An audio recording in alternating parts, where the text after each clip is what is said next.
Hey guys, John here. In this video, I have a comparison between the Toyota Sequoia and the Lexus LX600. All right, let's start out with price, guys. So if you're looking at the Sequoia, let's just go with the capstone because that's the top tier trim for luxury for the Toyota Sequoia. That one's gonna run around $75,000, where the Lexus LX600 starts at $90,000. So that's a difference of $15,000 when you're comparing those two trims. Now let's compare the exterior looks of these two vehicles, and they could not be any different. So the biggest difference you'll see is, oh my gosh, this front end, the Sequoia looks way better than the Lexus. And honestly, like, the Sequoia looks kind of tiny compared to the Lexus, but it's actually bigger. If I was to get a Lexus LX600, I'd probably get the F Sport one with the blacked out grille. I feel like that one looks a lot better. The Sequoia, though, on the other hand, looks great in every single way. It looks great in the capstone, the limited, the platinum, the Tier D Pro. Even the SR5 grille looks really good on the Sequoia. We have triple beam headlights on the Lexus with our DRL down here, and our fog lights way down at the bottom. Whereas on the Sequoia, this one does have the premium headlights too. We're stacked up, nice LEDs. These lights perform great. We have DRL right here with a sequential turn signal. And then our fog lights are down here at the bottom of the front valence. Taking a look at the side profile of the Lexus, I really only like the front bit. As we get closer to the back, I personally don't like the design of this rear window. It just shoots straight up. It's all in chrome and stuff. It leaves a lot of body panels back here for it. I really like the side profile of the Sequoia a bit more. Taking a look at that, how Sequoia did the rear window, it follows the contour too of the rear pillar back here. It looks really nice. The Sequoia itself is actually 7 inches longer than the LX, so you definitely will get a bit more room on the inside, and they're able to play that design a little bit more than with that added length. But looking at the side profile of the Sequoia, I really like it. But the rear end of the Lexus, I kind of like a little bit better than the Sequoia. I like the way that they did the lights on the Lexus. I like the way how Lexus is written up there, up under the lights, whereas Sequoia, it says Sequoia down here with the Toyota badge up there, but I kind of wish it had Sequoia right there on that black valence. But looking at the two of the rear ends, I don't know, I think the Sequoia would kind of look good with the Lexus rear end. Now, some staples that both of them got rid of. This Lexus LX600, it just has a normal hatch now, so it doesn't have a tailgate like previous ones did in the past. It was a big staple to the Land Cruiser and the Lexus. And on the Sequoia, they got rid of the roll down rear window for some reason. Both of them too, for their price tags, kind of ridiculous how they just have the wiper right there on both of the backs of the glass, whereas on a lot of more modern vehicles, they put the wipers up here, up under the rear spoiler. So I think for appearances on the outside, I will pick Sequoia as the overall winner in that category. So we got the hoods up, let's talk powertrains. Both of these vehicles come standard with only one option of powertrain. Let's start with the Lexus LX600 first. We have a twin turbocharged 3.4 liter V6 attached to a 10-speed transmission. This powertrain is good for 409 horsepower and 479 pound-feet of torque. Whereas on the Sequoia variant, we have that same V6 motor, except for we are attached to a hybrid generator. So the Sequoia only comes as a hybrid, whereas the Lexus over there, it only comes as a standard gas model. But this one being the hybrid, we're getting 479 horsepower with 583 foot-pounds of torque. The crazy thing is that I got a little bit better gas mileage on the Sequoia. I was around 18.3-ish in my week of testing the LX600, and our Sequoia is very close to 19 miles per gallon, so not a crazy difference, but the Sequoia has a lot more power, you can tell. But when we get into the drivability, I'll talk about how the Lexus drives a bit better than this hybrid system on the Sequoia. So getting into the Lexus LX600, we have keyless entry for both the front and rear doors, but go ahead and getting on into it, you are greeted with just an insane interior, guys. I mean, soft touch everywhere. I mean, I would hope if you're spending over $100,000 that you're getting a primo interior. This door, heavy, this glass, insane. It feels bulletproof almost. I mean, but just soft touch materials everywhere. Nice wood grain right here. Beautiful, soft, good leather going down the whole thing. Use the grab handle to get on up into the vehicle. These seats, I mean, these seats are just insanely comfortable too. Very soft, nicely bolstered, but not like over the top. Super plush, just cushiony seats. We have an infotainment screen here that a lot of people say is a little bit outdated. This vehicle is only a couple years old, but some people are saying that it's kind of outdated. We'll just go ahead and start it up. And we see our Lexus animation. We also have a HUD up here too, which is pretty sweet. So we got 3 screens going on right now. This one down here on the Lexus just has vehicle information, basically our climate control. Here is some other vehicle information. Nice touch screen. Stuff is pretty intuitive. You kind of have to go through the screen a little bit to do stuff, but we also have physical buttons all down here for the climate control. The Lexus LX600 is also a full-time 4-wheel drive system, so the vehicle is always in 4-wheel drive, and you have the dial here for 4 low or 4 high. You have crawl control, you have your different drive mode selector right here, and multi-train select. So whichever one is depressed right here, you could just change this mode. So since we're in drive mode, if we change that, we could go to like Sport Plus, Sport, all those different drive modes. But if you press the multi-terrain select button and then you now use this mode dial right here, you're able to go from like sand to mud, deep snow, dirt, all that stuff. And you can see here too that the vehicle is raising ourselves up. So if we shut the door, it's going to start raising the vehicle up, which is actually pretty wild.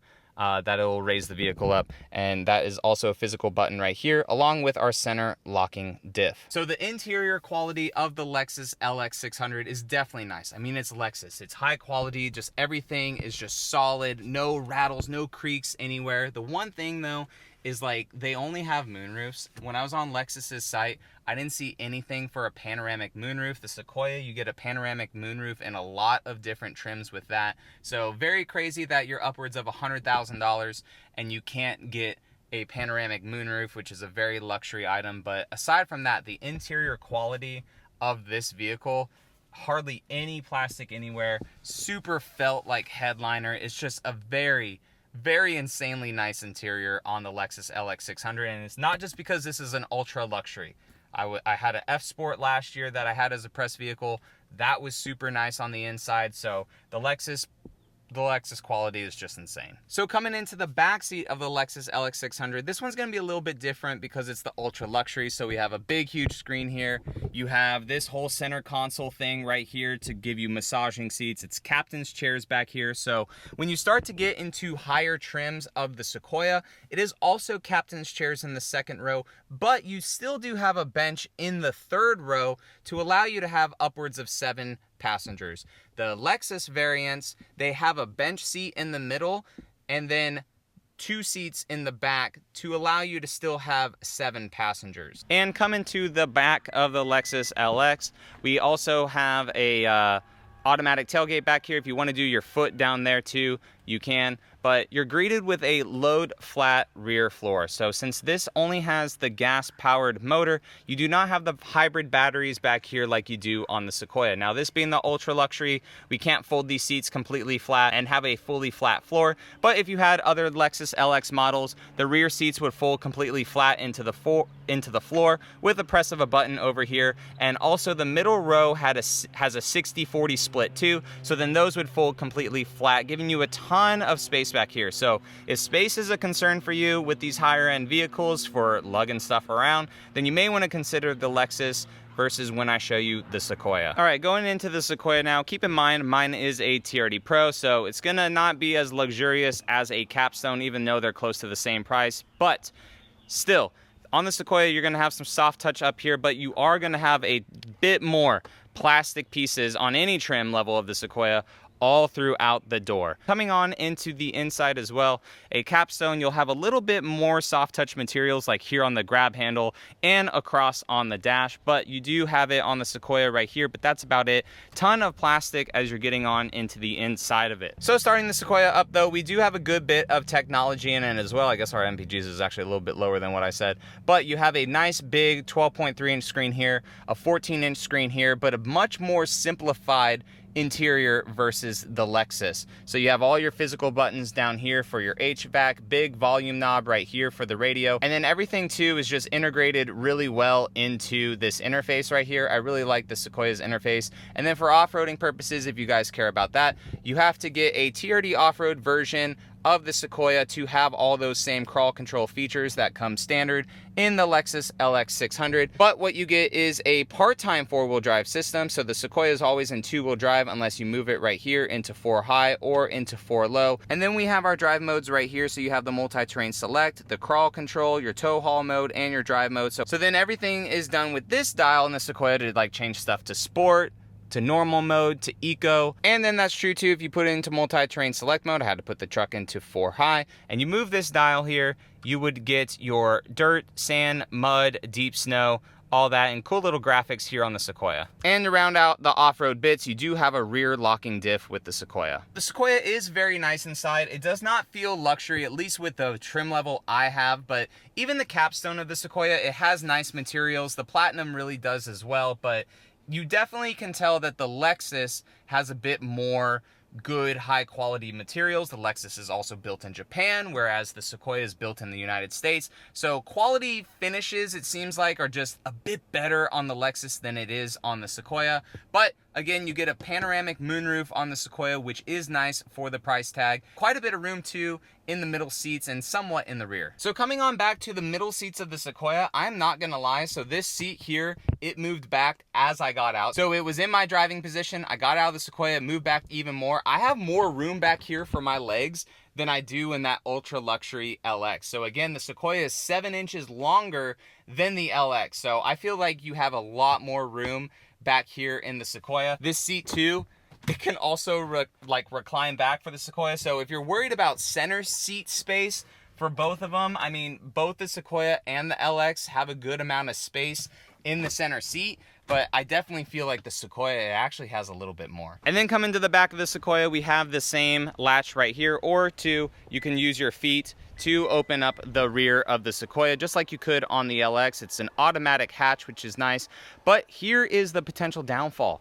for people with the Sequoia. Since we do have batteries underneath, since the only powertrain option for the Sequoia is a hybrid, these rear seats do not fold completely flat. That is the flattest they go, and Toyota's solution for this was to make this kind of makeshift shelf to allow you to put stuff onto a flat floor. And then if you don't want the shelf anymore, you could put it down here or even lower too if these little dividers weren't in the way. But this is the flattest that you'll get the rear seats of the Sequoia, whereas on the LX you could fold them completely flat. But in the higher trim level models too, you're gonna have some automatic rear seats, which is nice. So these seats will recline, they will go all the way forward. The cool thing too is that they do come back a little bit, so if you want a little bit more space too, you can adjust them from the front in the Sequoia, but you will have some space here in the back of the Sequoia, a little bit more too than you do with the Lexus, but these are 3-row seats in the back of the Sequoia, whereas the Lexus was only 2 people could sit in the rear seats of that. All right, guys,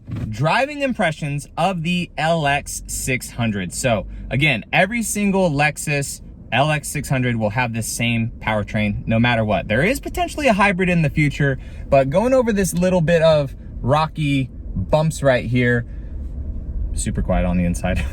Can't hear anything as we get into this parking lot, but every single Lexus will have this normal twin turbo V6, 409 horsepower, 479 pound-feet of torque, mated to a 10-speed transmission. Now I have the same powertrain in my truck. I have the same powertrain in my truck. We have the hybrid version in the Sequoia. This one having about 30 more horsepower than my Tundra iForce does. It's peppy. I don't know if it's a different throttle response that Lexus gives into this vehicle or what, but it is very peppy and I really like it. So the transmission itself, pretty smooth coming to a stop. Shifts a little bit down, pretty nice. Forward a little bit.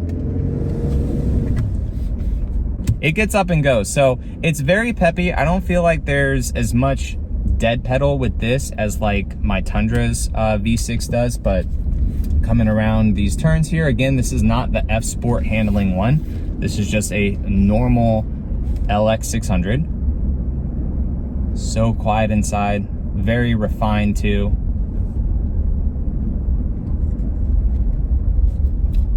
Hear a little bit from the window shades over there, just kind of shaking themselves. It's actually rather annoying. Coming to a stop again. Transmission, very smooth again. I love the sound too. No augmented fake sound on this vehicle. All right, and we're gonna punch it.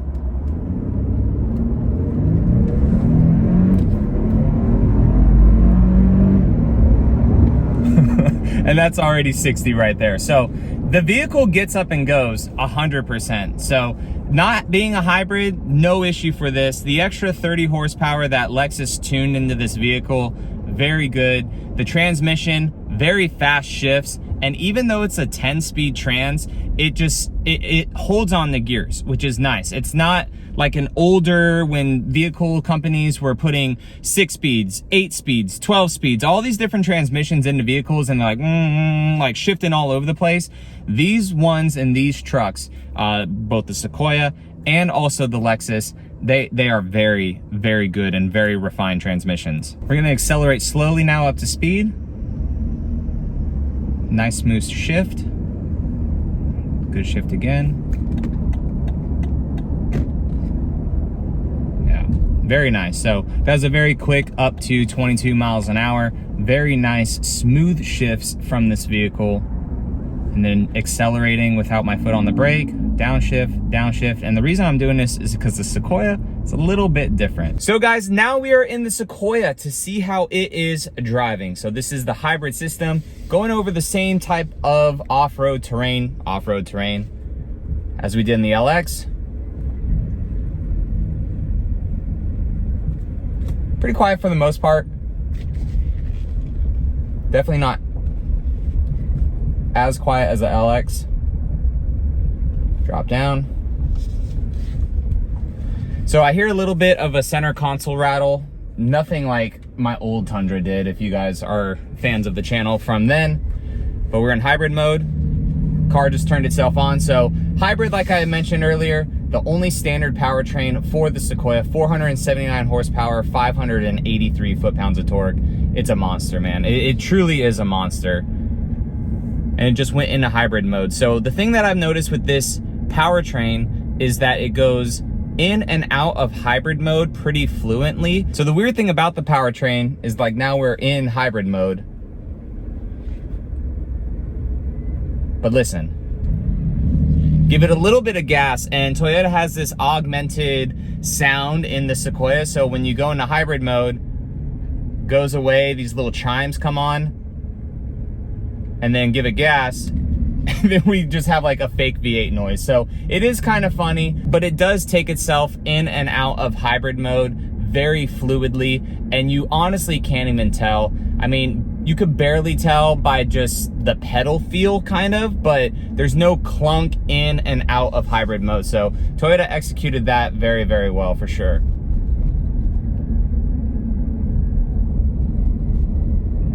So we just hear a little bit of stuff just moving around because there's more plastic in this. But definitely not like overly rattly. But compared to the LX, definitely a bit of rattle. So we're at the same spot here that we were with the LX, and we're also catching a little bit of traffic, which is nice. So we'll be able to floor this as well. All right, here we go.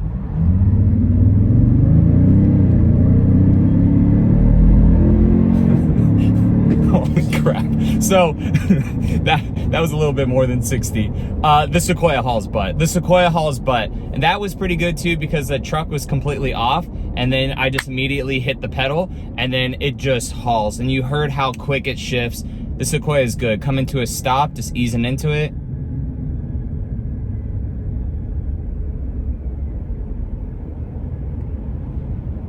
So the weird thing is with the Sequoia, because it's a hybrid and it has just a tiny, tiny bit of regen braking, not a whole lot to where the vehicle itself will really slow itself down like some of Toyota's other hybrid vehicles. But with it like downshifting and regenning on its own, it is a little herky-jerky. And I'm not sure if that's why Lexus doesn't have a hybrid system in the LX600 yet, is just because they're trying to refine it and make sure that it just downshifts fluidly. I'm not sure, but we're gonna accelerate a little bit easy up to 20. Engine fires on. Smooth shift. Smooth shift. And now I'm gonna just take my foot off the gas. So gonna let it kind of downshift itself on its own, no brake. In hybrid mode now. So that's not bad. When you're coming down from speed, apply a little bit of brake. felt it clunk a little bit. So when you're at high speed and like you're putting your foot on the brake, that's when you really feel it like downshift good. And the weird thing too that I noticed with the hybrid system is that when you come to a complete stop, once you stop, the truck like locks itself. So I'm not sure if it's locking the hybrid part of the transmission's like its own torque converter or what, but it's like there's like this mini little like lock you can kind of feel in the brake pedal, which is rather weird and sometimes annoying. But for the most part, I know I did just ramble off on a couple negatives with what the hybrid system is, but if you're just caring about towing performance and you're caring about hauling butt and getting okay gas mileage with such a big SUV, almost 19 miles per gallon, you cannot go wrong with this iForce Max, man. It is so good. Like, it's so good. So guys, and with that, which one do you pick? The Lexus LX600 or the Toyota Sequoia? I'm gonna go with the Sequoia just based on the looks, how it drives. The interior could be a little bit better. There are some trade-offs with the Sequoia, but I prefer it a bit more than I do the LX600. Let me know what your thoughts are down in the comments, and I will catch you all in the next one. All right, see you later.